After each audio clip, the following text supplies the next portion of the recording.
there were a lot of moments where I'm sitting there saying to myself, holy crap, what's going on? I mean, it's that kind of a thing. It's not like, oh, this is crystal clear. I've seen Saint Beatrice and I, want to be a devout Christian.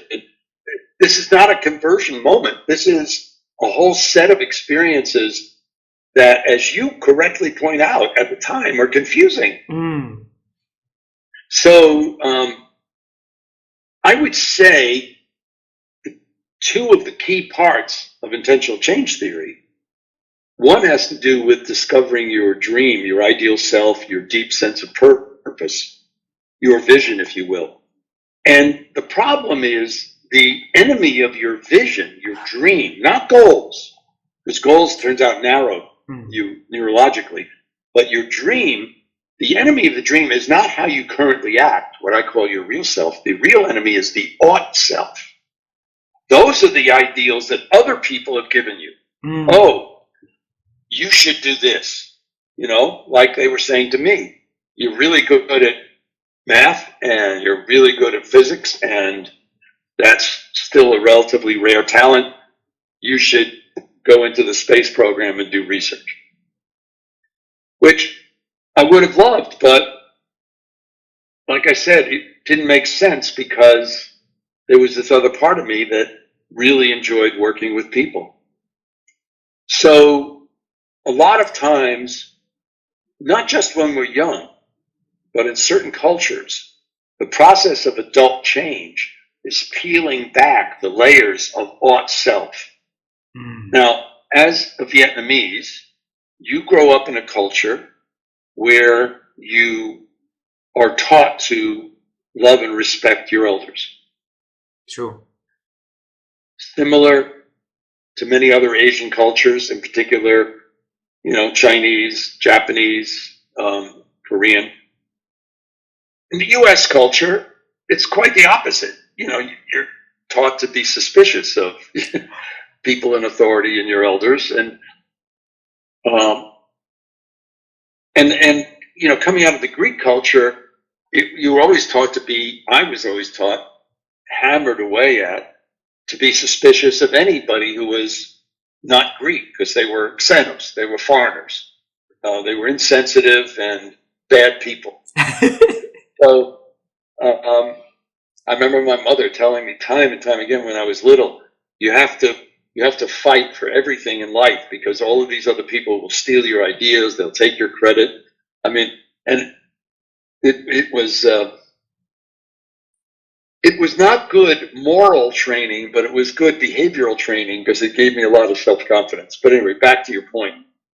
So in your culture, the ought self is really strong.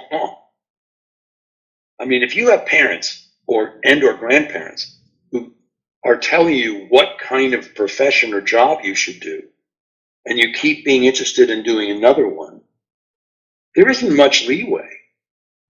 So what do? You do what they want you to do because you think that's the right thing to do. So what happens is, and over the decades, I have had many thousands of 40-year-old Asians who are very successful scientists, engineers, executives, physicians, surgeons, dentists, say, I don't want to do that anymore. Including Indians. I did that because my parents wanted me to do it, but that's not where my heart is. And so the whole idea of these midlife crises got me puzzled about how this kind of operates. And the oppression of the ought self is huge. So whether or not the oppression comes in terms of a totalitarian government saying, you scored this on the test, you have to go to this, or comes from loving parents saying, I think you should be an engineer, I think you should be a physician. And all of a sudden, you want to learn to play the cello and be a cellist.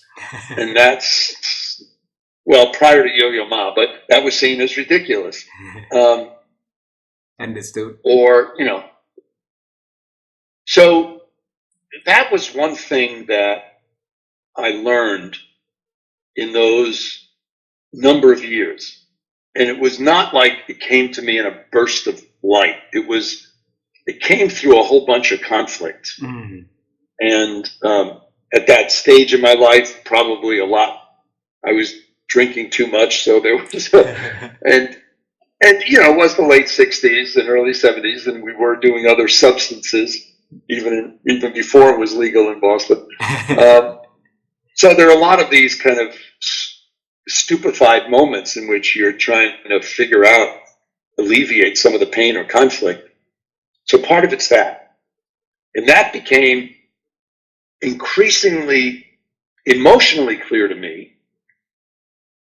And as I discovered, I really wanted to work with people about helping them change their lives and build better families, not just be more effective at work, but be better person.